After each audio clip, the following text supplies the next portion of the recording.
Hola, en este video vamos a desarrollar la unidad última de la materia de Historia y Geografía 2, la unidad número 5, que es quizá la más compleja y la más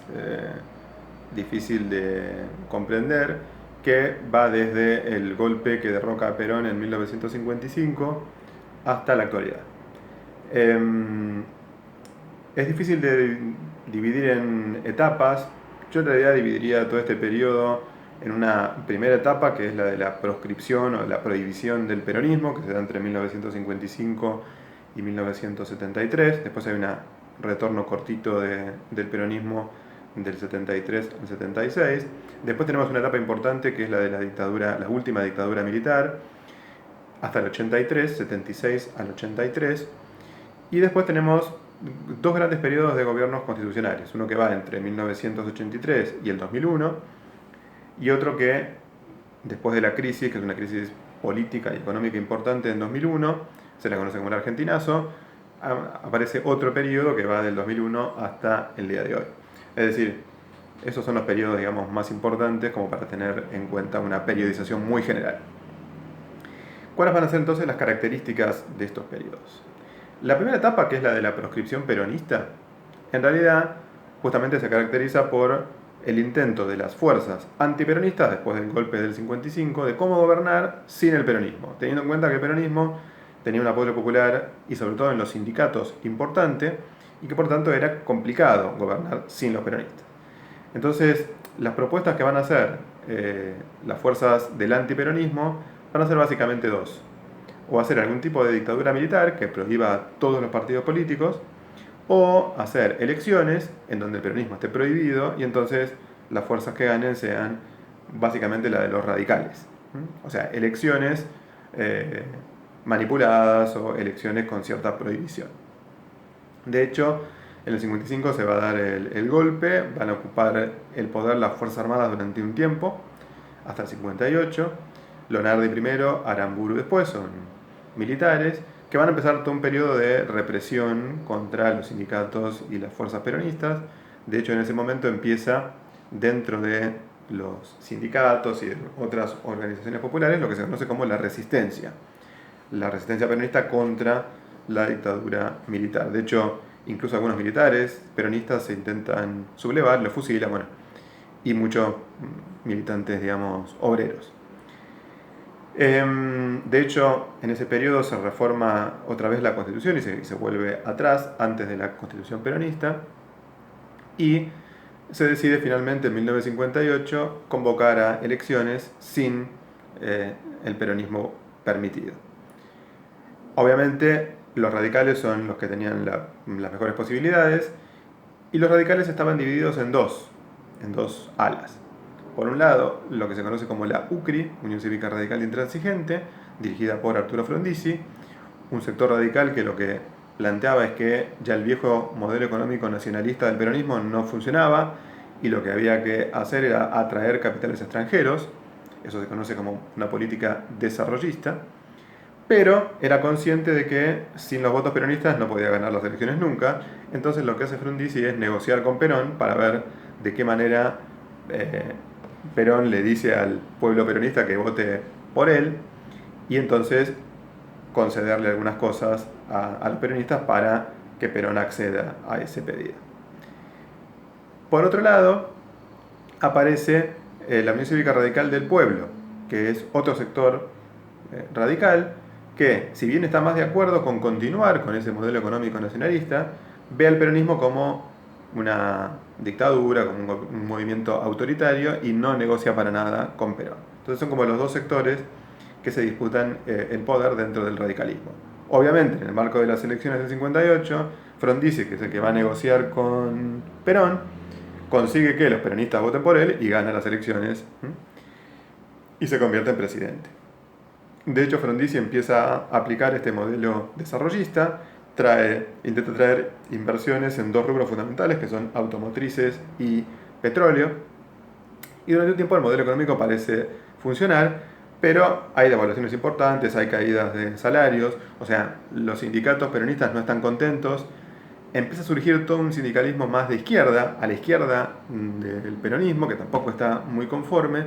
Entonces Frondizi es como que está en el medio de una situación en donde a los militares no les gusta mucho tampoco, porque Frondizi es como demasiado progresista para la mirada militar. De hecho,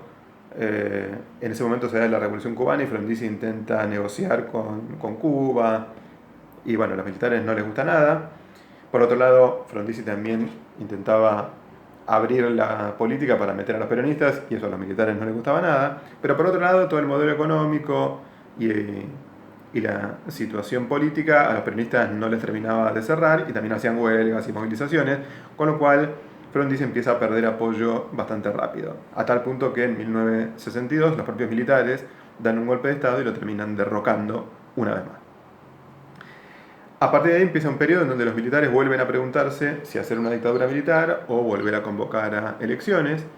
Los que plantean hacer una dictadura militar se los conoce como el bando colorado, los que plantean hacer elecciones se los conoce como el bando azul. Hay una especie de mini guerra civil dentro del ejército que ganan los azules.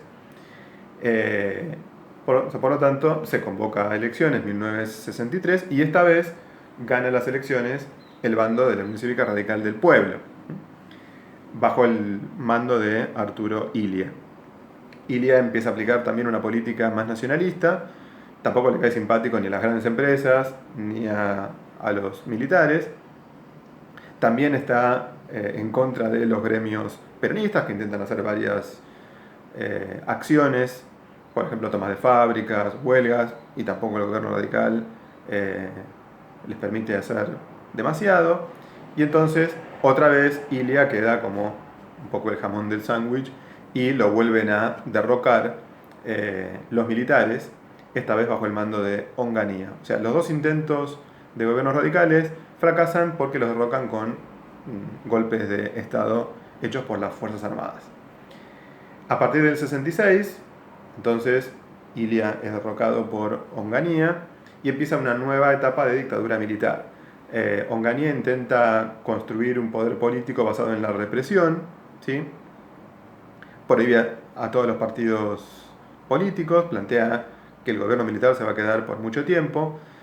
y están bastante cerca de la idea de hacer un gobierno similar al de Franco en España, o sea, un gobierno autoritario, represivo. Bueno, el tema es que ese proyecto a Onganía le dura solo un par de años, donde la economía se recupera un poco, pero después empiezan a estallar un montón de conflictos. ¿Cuáles son esos conflictos? Por un lado, surgen movimientos armados que empiezan a decir que hay que derrocar por la fuerza a la dictadura militar, o sea, movimientos revolucionarios, que en algunos casos toman la forma de guerrillas, tanto en las ciudades como en algunos sectores del campo, en el norte sobre todo. Y por otro lado, empiezan a surgir movimientos populares que consisten en grandes movilizaciones de masas en distintas grandes ciudades, por ejemplo en Córdoba, en Rosario, después en Tucumán, en Mendoza, en algunas ciudades en el sur. Es decir, empiezan a darse una serie de grandes movilizaciones de masas que desbordan a la policía local, que necesitan la intervención del ejército. O sea, la situación social empieza a complicarse cada vez más. Hay rebeliones armadas, hay rebeliones como insurrección urbana, o sea, como grandes rebeliones, y eso hace que la dictadura militar empiece a tener cada vez más problemas políticos. De hecho, hay una amenaza de revolución social que está latente. En varios países de América Latina pasa una cosa similar. De hecho, ya había sucedido la Revolución Cubana, con lo cual había todo una sensación general de que podía darse algún tipo de revolución en el continente. Entonces, la dictadura militar, ya en una situación económica que no es tan buena, lo que intenta hacer es empezar a negociar con Perón, que está exiliado, que está en el exterior, está en España en esa época, para ver cómo hacer para hacer que el peronismo vuelva y se levanten las restricciones y se hagan finalmente elecciones libres. O sea, la dictadura militar, que había venido con la idea de gobernar por muchos años, termina intentando ver cómo puede hacer para negociar algún tipo de elección para zafar de lo que es la explosión social que la ve como inminente. Bueno, de hecho va, negocia con Perón, finalmente Perón vuelve a la Argentina en noviembre del 72, después lo hace otra vez en marzo del 73, pero se hacen las elecciones. En esas elecciones los peronistas ganan, no se presenta Perón directamente porque hay una prohibición que la dictadura militar pone para que Perón no se presente. De hecho, Perón termina siendo de alguna manera el que dirige todo, pero va a ser Cámpora, digamos, el que se presenta como candidato a presidente. Y lo más importante es que el peronismo está dividido en dos alas, en dos sectores. Uno que va a ser justamente aquel que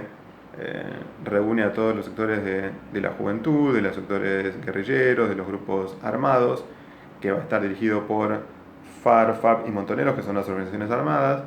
Y por otro lado aparece toda una dirigencia más ortodoxa, más vinculada con los sindicatos, que es más de derecha dentro del peronismo, y esos dos sectores van a pelearse, digamos, por el control del poder. Eso se pone en evidencia cuando Perón vuelve en marzo del 73 al país, se hace una gran recepción para recibirlo y se pelean entre los dos sectores del peronismo. La derecha peronista empieza a atacar en el palco a la izquierda, hay una serie de tiroteos y hay muchos muertos, con lo cual ya eso, o sea, queda muy claro que el peronismo está muy dividido. Cámpora renuncia después de este incidente, se vuelven a convocar elecciones y ahí vuelve a ganar Perón. Perón termina volcándose del lado de la derecha y muere al poco tiempo. El problema es que su sucesora, que va a ser Isabel Perón, que era su vicepresidenta, va a terminar heredando una crisis económica cada vez más importante. La izquierda peronista pasa a oponerse. La situación económica lleva a que los gremios también empiecen a plantear una serie de reivindicaciones, aumento de salarios, etc. De hecho hay mucha inflación, ¿no? Bueno, entonces el gobierno de Isabel va a volverse cada vez más represivo, va a volcarse contra los grupos de la izquierda, peronista y no peronista, y la clase obrera empieza a moverse una vez más. La situación económica es cada vez más complicada, la violencia política es cada vez más grande. De hecho, el peronismo funda lo que se conoce como la AAA, que son organizaciones de ex policías o ex militares retirados que lo que hacen es perseguir y asesinar a militantes de izquierda. La guerrilla también asesina a dirigentes sindicales, por ejemplo. O sea, hay mucha más violencia y por otro lado hay una crisis económica que hace que el gobierno vaya perdiendo popularidad en forma cada vez más rápida. En ese contexto, las Fuerzas Armadas, que nunca estuvieron de acuerdo con el peronismo, lo que hacen es un nuevo golpe, que es el de el 24 de marzo de 1976, derrocan a Isabel Perón y empiezan todo un periodo de dictadura militar. Ese periodo va a ser muy importante porque va a ser uno de los periodos represivos más duros de la historia argentina. De hecho, lo que instaura la dictadura militar es la idea de que todos los problemas de la Argentina tenían que ver con que la sociedad estaba indisciplinada, que los obreros y la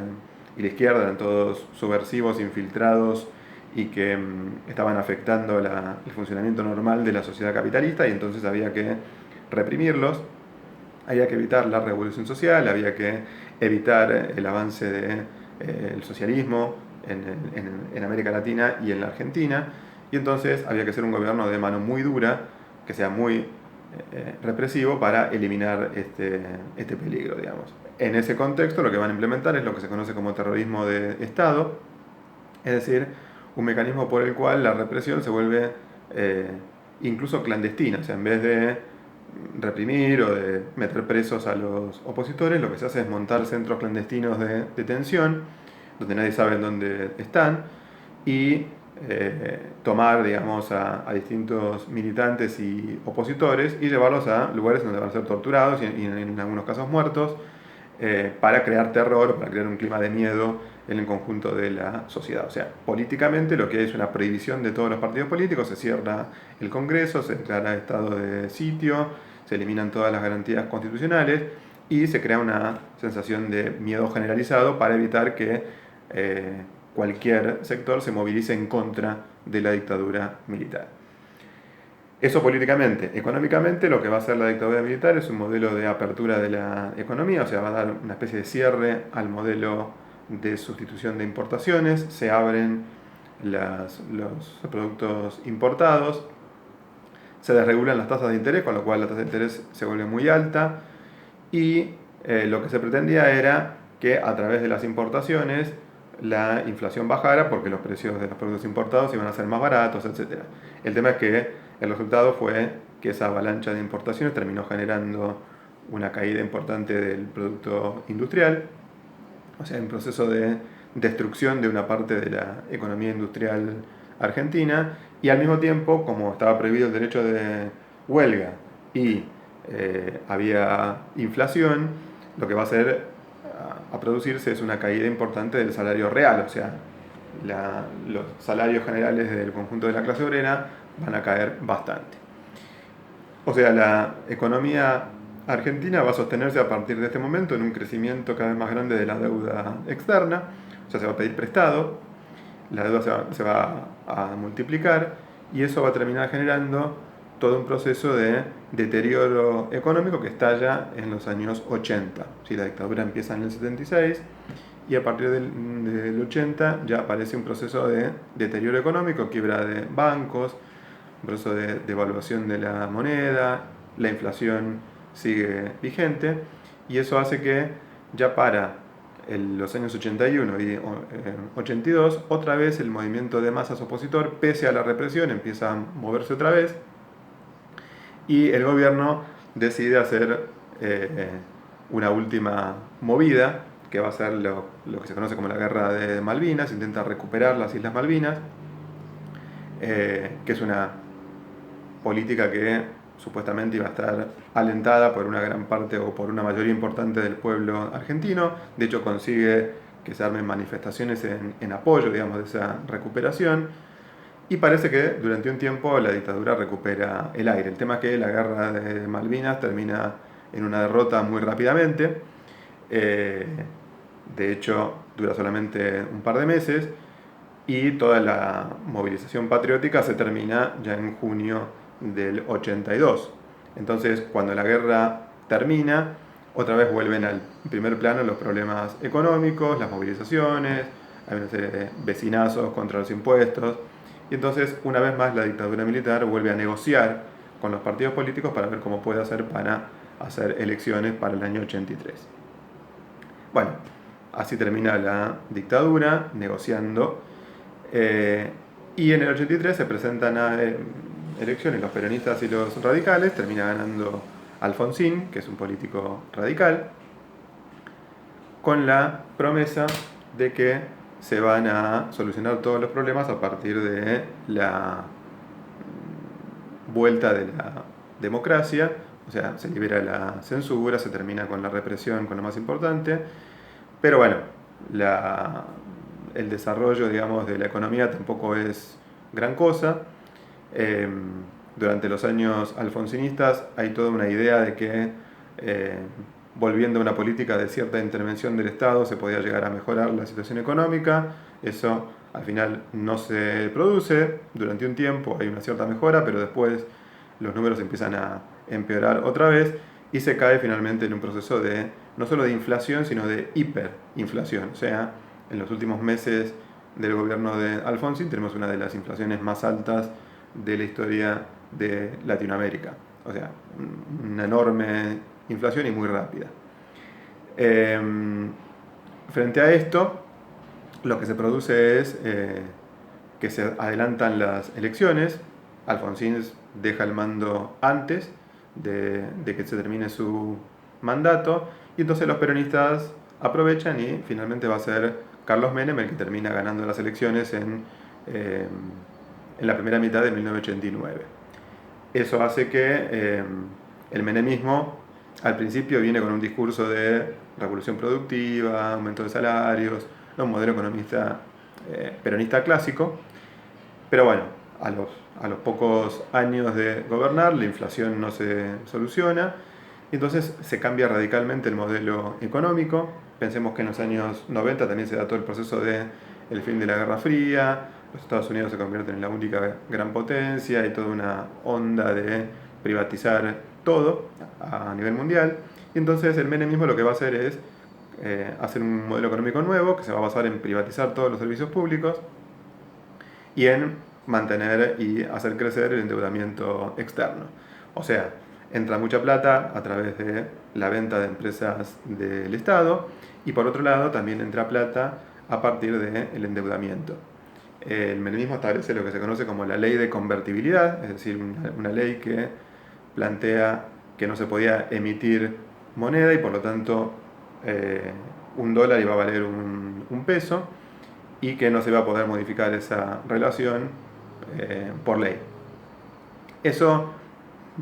permitió, mientras entró plata por las privatizaciones y mientras entró plata por la deuda, permitió una cierta estabilidad monetaria, hubo un cierto crecimiento económico durante un tiempo y eso hizo que a Menem lo pudieran reelegir porque mantuvo una cierta popularidad. El problema es que al abrir la economía y mantener el 1 a 1 empezaron a crecer las importaciones, gran parte del Producto Interno de la Argentina empezó a destruirse, o sea, muchas empresas que producían dentro del mercado interno no podían competir con el exterior y empezaron a fundirse y entonces la tasa de desempleo subió mucho, ¿sí? Desde la época alfonsinista hasta el final de la época menemista, o sea, al final del menemismo estábamos alrededor del 18% de desocupación. Con lo cual ya el segundo gobierno de Menem es un gobierno más complicado, empiezan a surgir partidos opositores y el menemismo no consigue la reelección y termina ganando una fuerza opositora que se va a conocer como la Alianza, que son radicales aliados con experonistas. La Alianza va a llevar como candidato a De la Rúa y finalmente asume en 1999.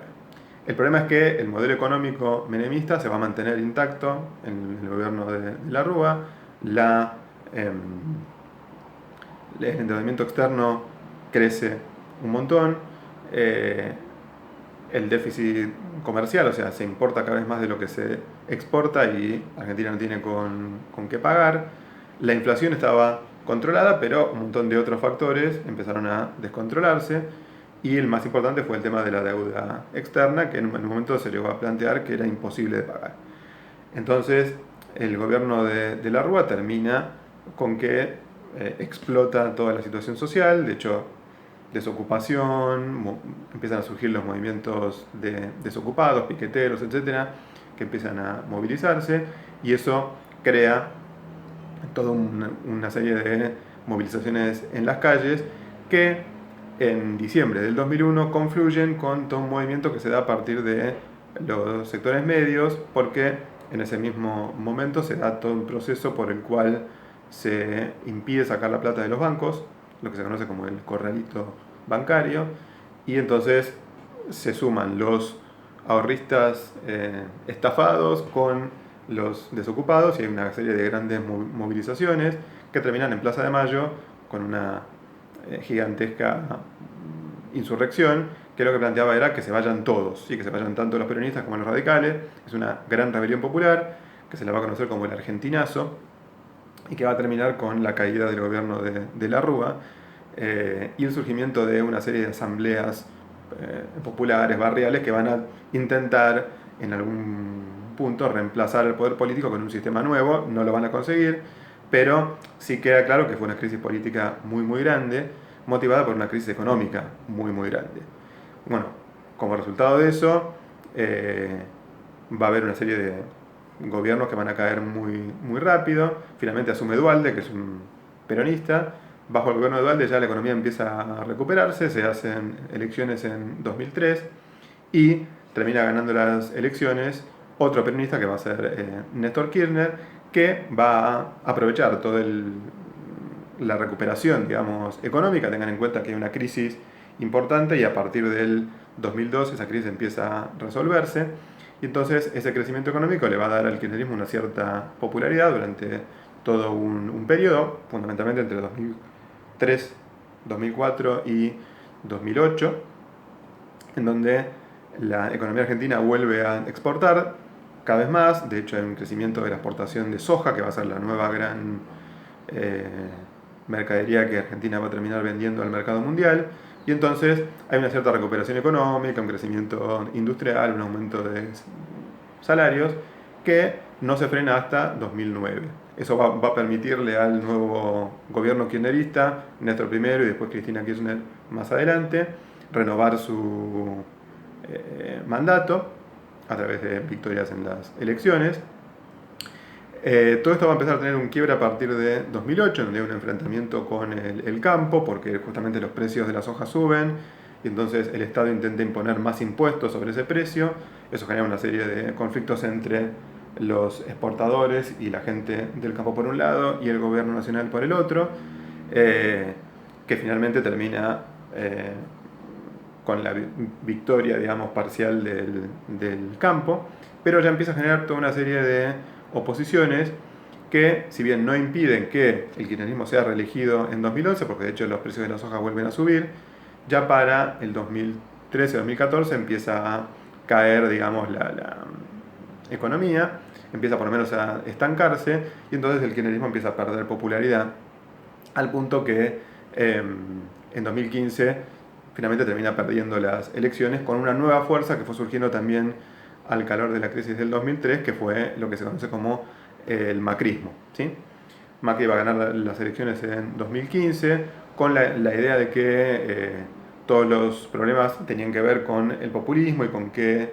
este gobierno kirchnerista había entregado demasiado dinero como resultado de planes sociales, etcétera, que en realidad habían sido fruto de intentar tapar los agujeros que había traído la crisis económica a partir de 2002. Y entonces el macrismo como que se plantea como un gobierno más liberal, un gobierno que va a invitar a las inversiones extranjeras y que eso iba a solucionar el problema económico. Bueno, no sucedió de esa manera.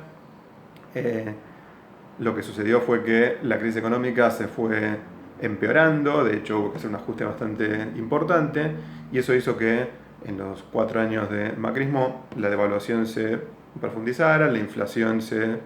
potenciara, y entonces el macrismo no tuvo la posibilidad de conseguir la reelección, sino que finalmente en 2019 vuelven a ganar las elecciones una coalición de sectores aliados entre el viejo kirchnerismo y otros sectores peronistas que hoy están gobernando el país en 2020. Tengamos en cuenta que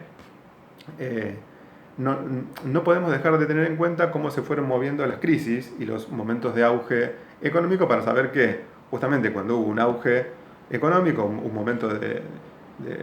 crecimiento, los gobiernos tuvieron una gran popularidad, y en cambio cuando la crisis vino, esos gobiernos tuvieron problemas, cuando hubo golpes militares, porque era más fácil derrocarlos, y después en el periodo posterior era más fácil que perdieran las elecciones, con lo cual las distintas fuerzas políticas como que se fueron moviendo en gran medida de acuerdo con ese ciclo económico a lo largo de la historia. Bueno, esto es una síntesis muy apretada, pero que les da un pantallazo muy general sobre cuáles fueron los distintos periodos hasta el momento actual.